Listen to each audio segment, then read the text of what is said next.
제가 확인해 보니 일용소득과 근로소득을 합쳐서 8,600만원 가까이 되더라고요. 8천만원 일단 넘었습니다. 안녕하십니까 형님들, 유튜버 노가더입니다. 이번 영상은 우선 굉장히 많이들 궁금해 하시는 숙식노가다가 무엇인가, 그거 정도랑 구직하는 방법, 그 다음에 어떤 공정이 좋은가, 그 다음에 단가는 어떻게 하면 좋을까, 단가, 공수에 대해서, 그 다음 이제 출근해서 하루 일과까지, 이렇게 5가지랑 간단하게 얼마나 벌 수 있는지, 제가 뭐 15년 차 이렇게 얘기하는데, 이런 근로랑 2020년도 최근이 소득금액 증명원이라고 있더라고요. 소득 확인 증명서 뭐 하여튼 그런 게 있던데, 그걸 뜯어봤습니다. 제가 최근에 보니까 2020년이 뜯기더라고요. 2020년 얼마나 벌었는지까지 그렇게 6가지 컨텐츠로 준비해 봤습니다. 자, 첫 번째 시작합니다. 첫 번째, 숙식노가다가 무엇이냐. 이 지금 영상을 보시는 형님들 같은 경우는 숙식노가다 뭐 크게 2가지죠. 2가지. 대기업 반도체 숙식노가다랑 조선소, 이렇게 해서 2가지가 아닌가 싶습니다. 대기업 반도체 같은 경우는 제가 뭐 몸담고 굳이 몸을 많이 담았다고 말을 해야 될 것 같고, 조선소는 뭐 듣기는 많이 들었는데 크게 가보진 않았습니다. 일단 제가 덩치가 너무 큰데 조선소 좁아서 저를 추천하진 않더라고요. 같이 일하시던 분들이. 덩치가 큰 사람은 배 타고 일할 때 좁아서 안 된다. 그래서 저는 조선소 쪽을 쳐다보지 않게 됐습니다. 덩치가 커서 그렇습니다. 기술이 부족해서 그런 거 아니고 덩치가 커서. 그래서 대기업 반도체들 LG나 삼성, 하이닉스 이런 쪽으로 위주로 해서 숙식 노가다가 뭔지 설명해 드린다면, 숙식 노가다 말 그대로 자고 먹는 걸 해결해 주는 기숙사형, 월급제 기숙사형 건설업 종사자, 이렇게 보시면 될 것 같습니다. 월급을 우리가 아는 용역회사처럼 하루하루 일당을 쳐서 주는 게 아니고, 월급제로 뭐 10일이나 15일, 17일, 뭐 20일 이렇게 해서 정해진 월급날에 한 달 일한 공수를 결산해서 1일부터 말일까지 해서 월급날에 주는 기숙사라 삼시세끼가 해결해 주는 노가다 건설업 종사자다, 이렇게 생각하시면 될 것 같습니다.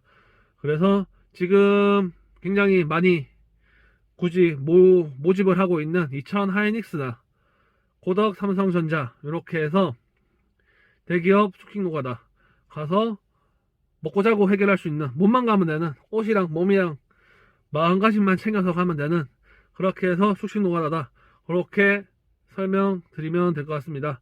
먹고 자고가 해결된다.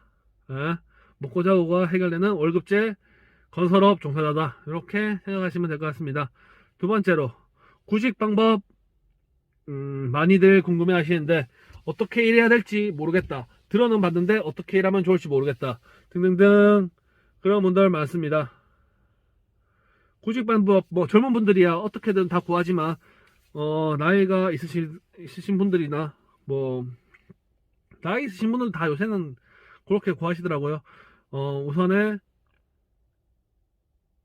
뭐 밴드나 네이버 밴드죠. 네이버 밴드나 카카오톡 단체 대화방, 뭐 알바몬, 뭐 사람인, 이런 구직 사이트들 통해서 많이들 구직을 하십니다. 뭐 삼삼오오, 뭐 저희 같은 경우는 물어 그런 데를 안 통하고, 뭐 일이 뭐 몇 명 필요하다 그러면 사람이 같이 가기는 하는데, 처음 하시는 분들 기준으로는 그런 사이트들, 그런 대화방들, 밴드나 하여튼 대화할 수 있는 그런 데를 통해서 들어오시게 됩니다. 그러면 뭐 모르는 데를 가게 되죠. 모르는 데를 가게 되니까 일단 그렇게 하고 구직 구인 글을 하여튼 노트는 그렇다.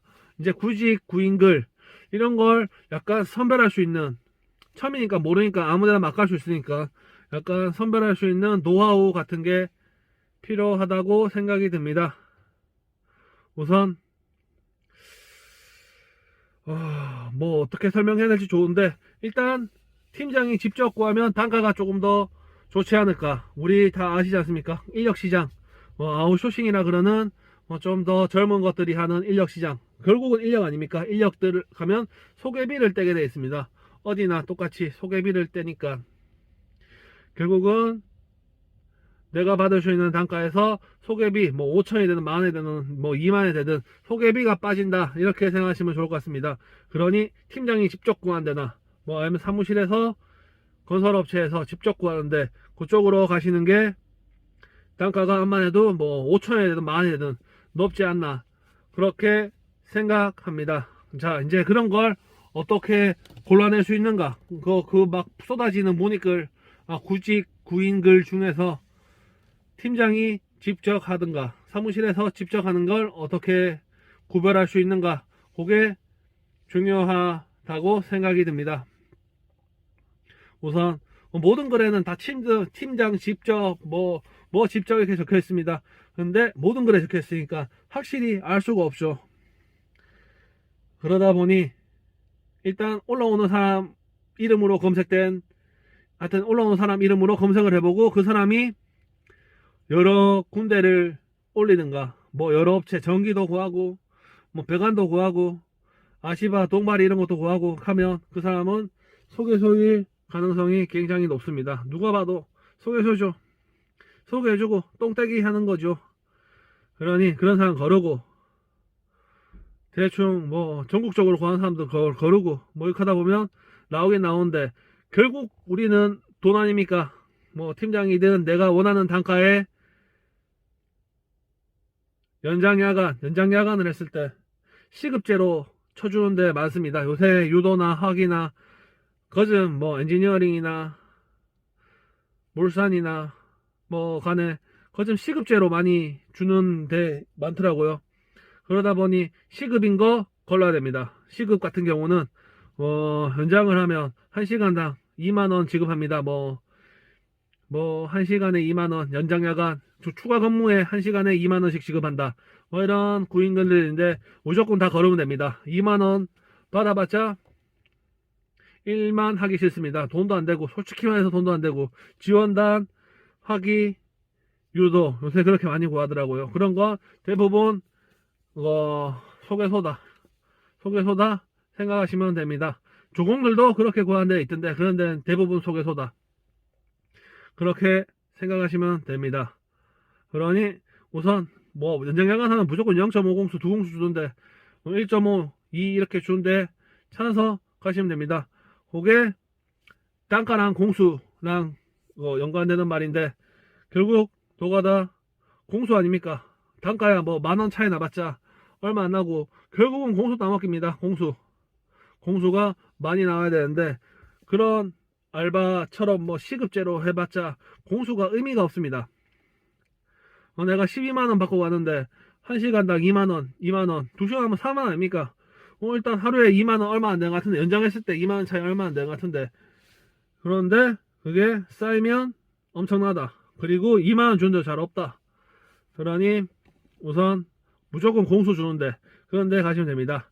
단가 같은 경우야 일이 힘들면 단가가 좀 더 높고, 일이 수월하다 건설 현장에 나가서 수월한 일이 있겠냐마는 조금 더 따뜻한 데서 일하고 지붕인 데서 일하고 그런 데는 암만 해도 단가가 조금 낮지만, 그래도 지붕 있고 그러니까 날씨 제약 덜 받고, 그래서 공수가 훨씬 많이 나올 때도 많습니다. 예전 같은 경우는 외부 현장에서 용접하시는 분들 60개씩 이렇게 했다고 그러는데, 요새는 잘 없죠.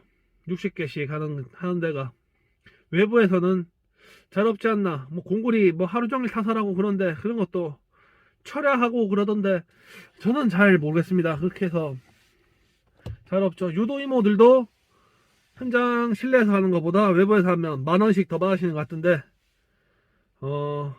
그래도 지붕 있는 데가 좋지 않을까. 일단 비가 오면 쉬어서, 눈 오면 쉬고 그러니까, 일단, 노가다는 공수니까, 단가가 좀 적더라도 공수가 많이 나오는 데가 최고다. 해보시면 아실 겁니다. 한 달로 해봤자, 옆에 있는 분이 15만원 받고 조경으로 가셨는데, 나는 13만원 밖에 못 받는다. 그래도, 결국은, 단가가 공수해서 따지면, 일은 실내에서 하면서 따뜻한 데서 하고, 이거 단가 좀 적어도, 그래도 실내에서 하는 일이 공수 훨씬 많이 나오게 됩니다. 돈이 비슷하다 그러는데, 결국은 비슷하다 그러는데, 일을 더 많이 하지 않나 싶은데, 진짜, 이 추운 날 밖에서 일하면 뼈사갑니다, 뼈사가. 그러니, 잘 한번 생각해 보시기 바랍니다. 저는 공수라고 생각이 듭니다. 단가도 중요한데 공수 중요하다. 결국 공수 많이 나오는 데 가라. 그리고 사람이 공수 막 연장야간 막 때린다 그래서 연장야간 동안 계속 일하는 거 아니니까 어떻게 좀 그렇습니다. 하여튼 연장야간 계속 때린다 그래도 버티만 합니다. 사람이 하는 일이고 잠깐 이게 일이 많아지면 쉬는 시간도 점점 늘어나니까 한번 공수가 중요하다. 하여튼 공수 얘기 했습니다. 그리고 초보자분들이 굉장히 궁금해 하시는 내용이 하나 더 있더라고요. 하루 일과가 어떻게 되는가. 하루 일과 진짜 빡빡합니다.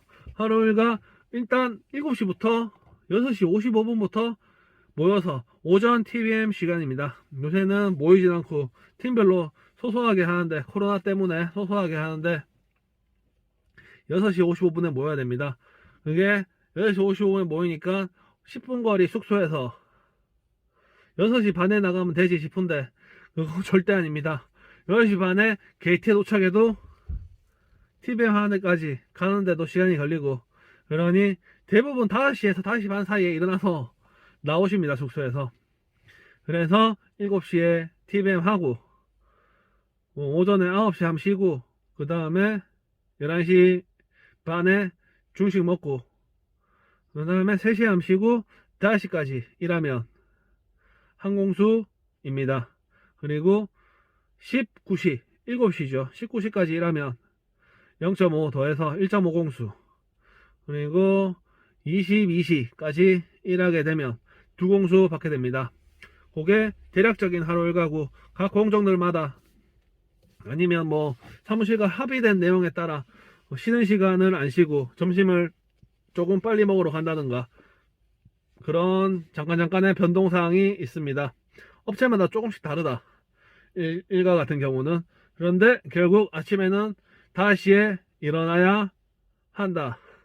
5시에 일어나야지 7시까지 출근할 수 있다. 그건 기본 베이스인 것 같습니다. 5시 반? 늦어도 5시 반, 6시까지 하는 사람 잘 없는 것 같아요. 그래서 대략적으로는 그렇다. 마지막으로 소득 확인 증명서를 발급해서 제가 2020년도에 얼마 벌었나 설명을 드리겠습니다. 제가 확인해 보니 일용소득과 근로소득을 합쳐서 8,600만원 가까이 되더라고요. 8,000만원 일단 넘었습니다.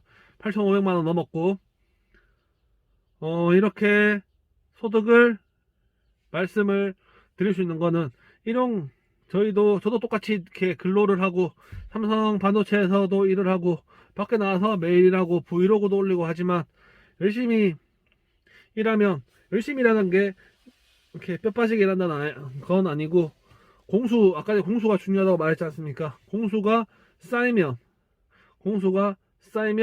이렇게 금액이 커질 수도 있다.